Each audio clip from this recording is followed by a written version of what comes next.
আমার ফেসবুক তথা সোশ্যাল মিডিয়ার বন্ধুদের এবং বুদ্ধিজীবী জ্ঞানী ব্যক্তিদের আমার নমস্কার। আমি সর্বপ্রথম আমার নিজের ভয়েসে একটা ভিডিও পোস্ট করতে চলেছি।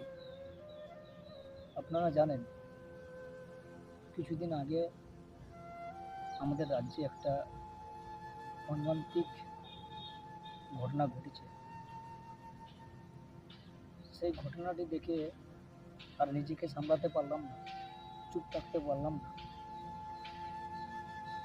তাই আমি আমার ব্যক্তিগত দিক থেকে কিছু কথা আপনাদের সাথে শেয়ার করতে চাই, এবং এই শেয়ার করার আগে আমি আপনাদের কাছে একটা ছোট্ট ভিডিও দেখাতে চাই।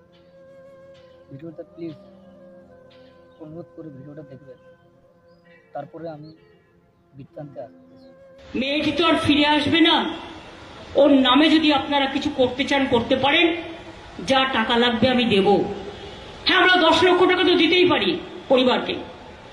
একটা মিথ্যে কথা বারবার বলতে বলতে লেবু কচলালে যেমন তেতো হয়, লেবু যত কচলাবেন রসটা বেরিয়ে যাওয়ার পর যদি আপনি লেবুটা বারবার কচলান, সেই লেবুটা কিন্তু তেতো হয়ে যায়। মাথায় রাখবেন। নমস্কার, ফিরে এলাম। আপনারা সবাই ভিডিওটা দেখলেন। এবার বলুন, আমরা কোন রাজ্যে বাস করে আছি? কোন রাজ্যে, যে রাজ্যে নাকি একটা জীবনের মূল্য 10 লক্ষ টাকা? একটা 10 লক্ষ টাকা ঠিক করে দিতে পারে একজনের জীবনের মূল্য। আমরা কি এখনো চুপ করে থাকবো? সোশ্যাল মিডিয়ার বুদ্ধিজীবীরা এখনো কি চুপ থাকবে? এই রাজ্যের যুব সমাজরা কি এখনো চুপ থাকবে? যে রাজ্যের নারীরা সুরক্ষা পায় না, ওই রাজ্যে কিসের কন্যাশ্রী, কিসের যুবশ্রী, কিসের? এটা তো আমি মানছি না। আমার নিজের মন থেকে আমি এটা মানতে পারছি না। কিছুদিন আগে শুনছিলাম বাংলা তার নিজের মেয়েকে চায়। এই কি সেই নিজের মেয়ে? এই সেই নিজের মেয়ে যার রাজ্যের পুলিশ মন্ত্রী যিনি, যিনি স্বাস্থ্যমন্ত্রী যিনি? কি হচ্ছে এ রাজ্যে এইসব? আর কতদিন এইসব শাসন চলবে? উনি আবার তার পরিবারকে 10 লক্ষ টাকা অফার দিচ্ছেন। তার পরিবারকে ধন্যবাদ জানাবো, স্যালুট জানাবো। তাদের পরিবার ওরা বহিষ্কার করেছে, ঠিকই করেছে। যারা প্রকৃত দোষী তাদেরকে শাস্তি হওয়া চাই। আমি নিজের থেকে বলছি, আমি কোনো পলিটিশিয়ানকে বা কোনো নেতাকে নেতৃত্বকে কোনো আঘাত করছি না। আপনার এই নিজের মনটা থেকে ভাবুন, আজ ওনার বাড়ির মেয়েটা হয়েছে, আপনার বাড়ির মেয়েটা যদি কাল হতো, আপনি কি করতেন? আপনি কি করতেন সমস্যার সমাধান? বলুন, আপনার বিবেকে কি আছে প্রশ্ন?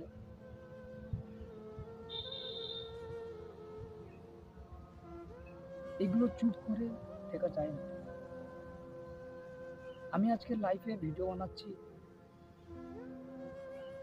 চুপ করে আর থাকতে পারছি না, তাই ভিডিও বানাচ্ছি।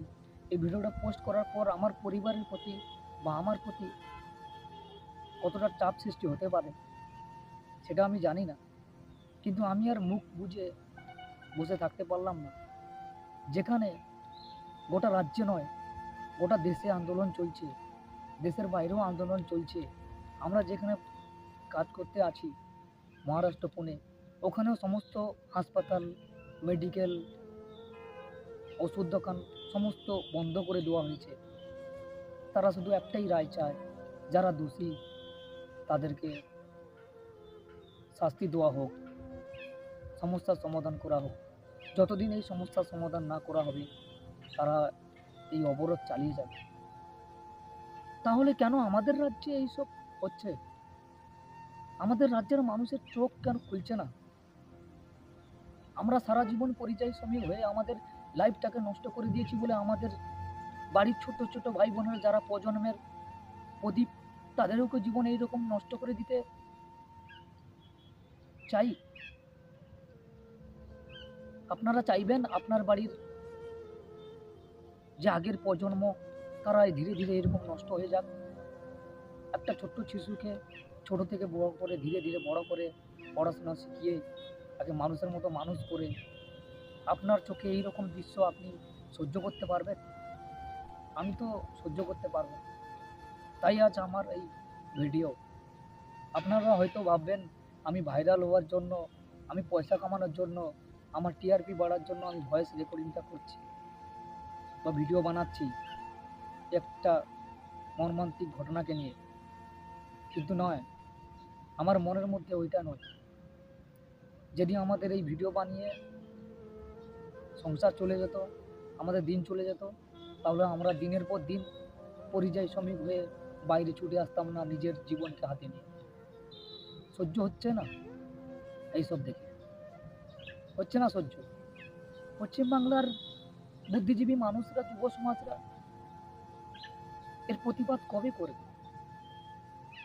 এর প্রতিবাদী মুখ কবে হবে বলুন তো?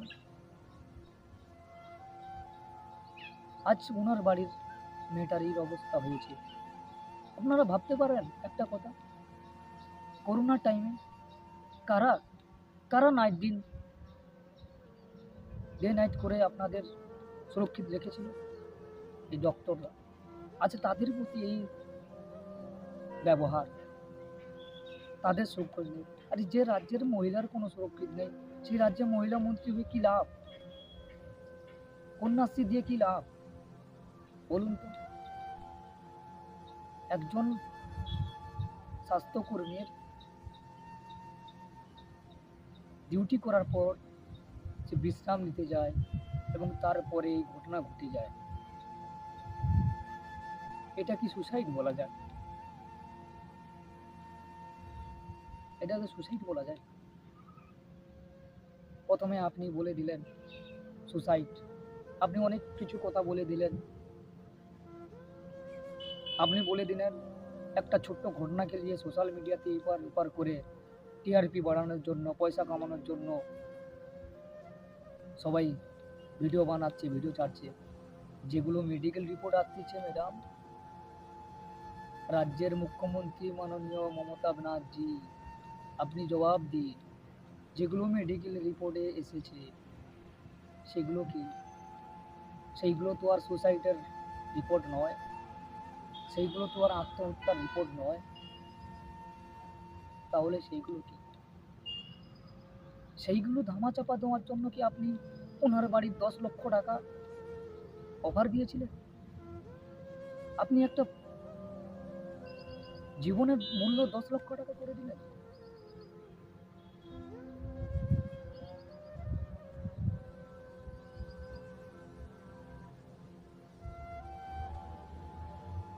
নমস্কার, আর কিছু আমি বলতে চাই না।